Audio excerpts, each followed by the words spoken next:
Hora de trazer destaque internacional para você que está acompanhando o jornal O Jovem Pan nesta terça-feira. O presidente da Ucrânia, Volodymyr Zelensky, visitou hoje a cidade de Bakhmut, na região leste do país. Quem traz agora as informações para a gente sobre essa viagem é o Luca Bassani, direto de Braga, em Portugal, que está acompanhando, embora não tão de perto, mas incansavelmente os desdobramentos desta guerra, né, Luca? Boa noite, o que você destaca para a gente? Boa noite, Lívia, a todos que nos acompanham. Realmente, a guerra na Ucrânia, logo mais na véspera de Natal, vai completar 10 meses e o presidente Zelensky tem feito uma visita mais intensa nas regiões de onde tem sido palco daqueles conflitos nas últimas semanas. Exemplo da cidade de Bakhmut, que fica no Oblast de Donetsk, na região de Donetsk. Ele esteve lá, distribuiu medalhas, agradeceu todo o esforço da população civil e também, principalmente, dos militares que têm segurado essa cidade, que é vista por muitos como estratégica. Ela fica praticamente na divisa entre a região de Donetsk e de Lugansk, apesar dos bombardeios serem intensos e dos russos terem o controle de parte das cidades dessas regiões, mas nos confins, os ucranianos ainda detêm o controle territorial, o que dá uma chance, ou pelo menos uma esperança, de que haverá uma reviravolta à medida que os armamentos enviados pelo Ocidente vão chegando. É exemplo do que aconteceu mesmo na região de Kherson. Afinal, estava dominada desde o começo da guerra, né, mais ou menos meados de março, e os ucranianos conseguiram recuperar há cerca de um mês aquela cidade que é tão importante também nas proximidades do Mar Negro. A gente vê que outro detalhe que acabou de sair, a gente traz notícia fresquinha para a nossa audiência, que um dos importantes informantes da Casa Branca informou que provavelmente amanhã o presidente Zelensky vá aos Estados Unidos fazer uma visita ao presidente Biden, ao Capitólio, e falar para o Congresso americano presencialmente, a primeira viagem internacional que ele faria desde que começou o conflito há cerca de 10 meses. Isso não foi ainda confirmado pelo governo ucraniano, mas deu na capa de todos os grandes jornais americanos e das principais agências. Portanto, a informação parece vir de uma fonte crível. Se isso acontecer, com certeza a gente vai estar acompanhando amanhã, tanto aqui da Europa quanto com o nosso correspondente nos Estados Unidos, para saber aquilo que ele falará, ou se isso significa uma resposta ao presidente Putin, que se encontrou com Alexander Lukashenko ontem, provavelmente também novas alianças sendo formadas tanto de um lado quanto do outro. Com toda certeza a gente segue acompanhando esses desdobramentos, né, Luca? Agora, falando ainda desse conflito, mas trazendo um braço aqui para o Brasil, hoje aconteceu uma conversa entre o presidente russo, Vladimir Putin, e também o presidente eleito Lula.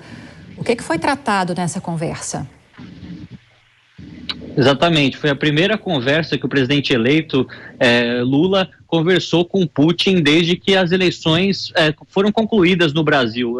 Lula disse que Putin o congratulou pelos resultados nas urnas e que espera trabalhar conjuntamente com o Brasil no aspecto econômico, lembrando que ambos os países são importantes membros do BRICS, né? O Brasil, Rússia, Índia, China e África do Sul. Inclusive, Lula ressaltou que quer, juntamente com a Rússia e os demais países do BRICS, fazer com que o mundo busque a paz e também acabar com a fome. Nós sabemos que o Brasil tem ocupado uma posição de neutralidade no conflito entre Rússia e Ucrânia, tanto com o presidente Bolsonaro quanto o futuro presidente do PT. Ambos mostraram-se favoráveis à permanência do Brasil como um país neutro, obviamente defendendo o direito internacional, fazendo aquelas votações necessárias perante as Nações Unidas, mas sendo contra a aplicação de sanções. Afinal, a Rússia é um importante parceiro comercial, principalmente no aspecto do agronegócio, no que diz respeito à exportação de fertilizantes que são tão importantes para o Brasil. Tá certo, Luca Bassani, muito obrigada pelas informações, um bom trabalho para você aí em Portugal, acompanhando os desdobramentos dessa guerra e também muitos outros assuntos. Boa noite. Mais um giro de opinião aqui no Jornal Jovem Pan, claro, começando com você, Alfredo Scaff, para a gente repercutir essa conversa que Lula teve com Vladimir Putin. Putin o parabenizou pela vitória nas eleições. Eles conversaram no sentido de estreitar essa parceria entre os dois países, sobretudo nessa área econômica, com destaque, para o comércio de fertilizantes. Te pergunto, não deve mudar muita coisa na relação entre Brasil e Rússia, já que o próprio presidente Jair Bolsonaro, sobretudo pela postura que ele adotou ao longo dessa guerra na Ucrânia, que já sinalizava para uma parceria com o país. Nesse quesito não deve haver muita mudança, então. Com certeza não haverá. O que pode haver é um incremento, eventualmente, é o que a gente espera, porque o Brasil é cobiçado por todo mundo, Lívia. E a gente precisa aproveitar isso via Ministério das Relações Exteriores, com os embaixadores falando bem do Brasil, mostrando as coisas positivas do Brasil e que o Brasil faça acordos bilaterais. O Brasil não pode ficar preso ao Mercosul. O Mercosul é mais um acordo comercial que pode agir em bloco, mas isso não pode ser impeditivo para os acordos bilaterais e que o Brasil precisa fazer muitos. E que isso traria muitas benesses para a indústria nacional, para os serviços nacionais, para o comércio nacional, para todos os brasileiros, porque o Brasil tem muita coisa boa para trocar e para conversar com o mundo. Então eu vejo que a gente precisa aprimorar essas relações internacionais com acordos bilaterais. É a grande chave do Brasil, é o grande sucesso que o Brasil pode ter daqui para frente na questão comercial internacional. Agora, Jorge Serrão, esse tem sido justamente o tom dos discursos do futuro ministro das Relações Exteriores, Mauro Vieira, já marcando inclusive viagens para o presidente eleito Luiz Inácio Lula da Silva no início já do seu mandato, já em janeiro, se não me engano, no sentido de estreitar relações com outros países, devolver um protagonismo, segundo ele, ao Brasil nessa relação com outros países também. Como é que você vê esses primeiros passos já do governo eleito, antes mesmo da posse, nesse sentido? Então vamos lá, vamos para a análise da reportagem do Luca Bassani. Primeiro nós vimos lá Volodymyr Zelensky fazendo a sua atuação de marketing de guerra, operação psicológica na guerra contra a Rússia.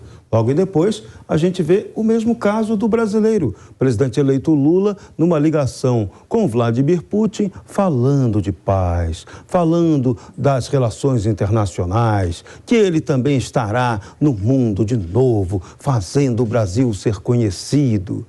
Isso é pura operação psicológica, isso é marketing de guerra também. Então, o que a gente assiste é um espetáculo de guerra de comunicação, tanto na paz ou na guerra. O que parece interessar mais a esses políticos é a marketagem.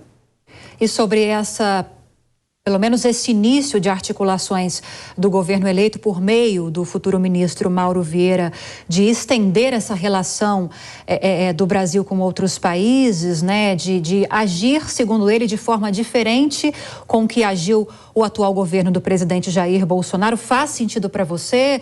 Como você tem analisado esses discursos? Faz sentido, sim. O PT volta a fazer o que ele já tinha feito nas gestões anteriores de Lula.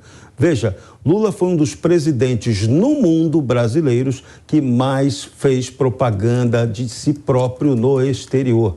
Talvez mais que Lula, só Getúlio Vargas, no tempo em que havia uma área especial no velho Departamento de Imprensa e Propaganda, na era Vargas, entre 30 e 1945. Depois, só Lula conseguiu ser o presidente brasileiro que tanta propaganda investiu pesado no exterior. E isso agora vai ter uma continuidade natural, que dá bom resultado. Agora, Scaff, continuando nesse assunto, já que você mesmo mencionou a importância desses encontros bilaterais, de reforçar esse relacionamento do Brasil com outros países, se você fosse enfatizar algumas nações estratégicas mais importantes para o Brasil, para que esse relacionamento fosse ainda mais, de alguma forma, estreitado, se assim nós podemos dizer, quais nações você destacaria? Veja, Lívia, nós temos nações naturalmente que trocam comercialmente muito dinheiro com o Brasil, que é Estados Unidos, Europa e China, né? Obviamente que eu focaria nos Estados Unidos, porque de cada 100 dólares que os Estados Unidos importa, ele só importa 50 centavos do Brasil. Isso é muito pouco. nós precisamos incrementar urgentemente a relação diplomática e comercial com os Estados Unidos, que é o maior comprador do mundo. Isso precisa ser feito com muita rapidez, porque isso vai trazer muito crescimento ao Brasil, isso vai trazer trocas comerciais, tecnológicas e parcerias importantíssimas com o maior parceiro comercial do mundo, que está no Ocidente, no Norte da América. Então, eu acho que é isso que a gente precisa se concentrar. Nós não podemos ficar fazendo parceria comercial com aqueles que nos dão prejuízo, porque isso não é parceria comercial. Isso tem um nome feio que eu não vou dizer aqui. A gente precisa de parceria de verdade que traga resultados positivos para o Brasil e para a sociedade civil, principalmente a sociedade empresarial, que está sedenta de acordos que permitam que tragam dinheiro ao Brasil. O Brasil é um país, Lívia, que vai receber o dinheiro de todo o mundo, e o dinheiro está nos países ricos. Então nós precisamos, sim, obviamente, fazer com que os países ricos tenham bons olhos para o Brasil em trocas comerciais justas e parcerias recíprocas que incrementem a relação de ambos os países.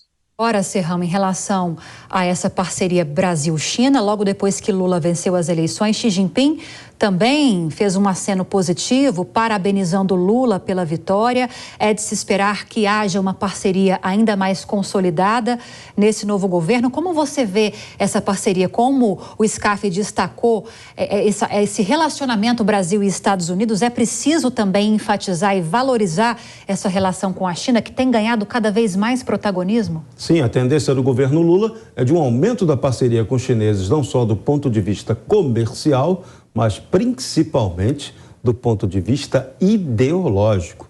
Há uma enorme identificação entre o comunismo chinês e o modelo socialista, o capimunismo tupiniquim, defendido pela turma do Foro de São Paulo. Então, esse namoro político e esse relacionamento comercial com a China é bastante de tendência a ser ampliado no governo Lula, com certeza absoluta.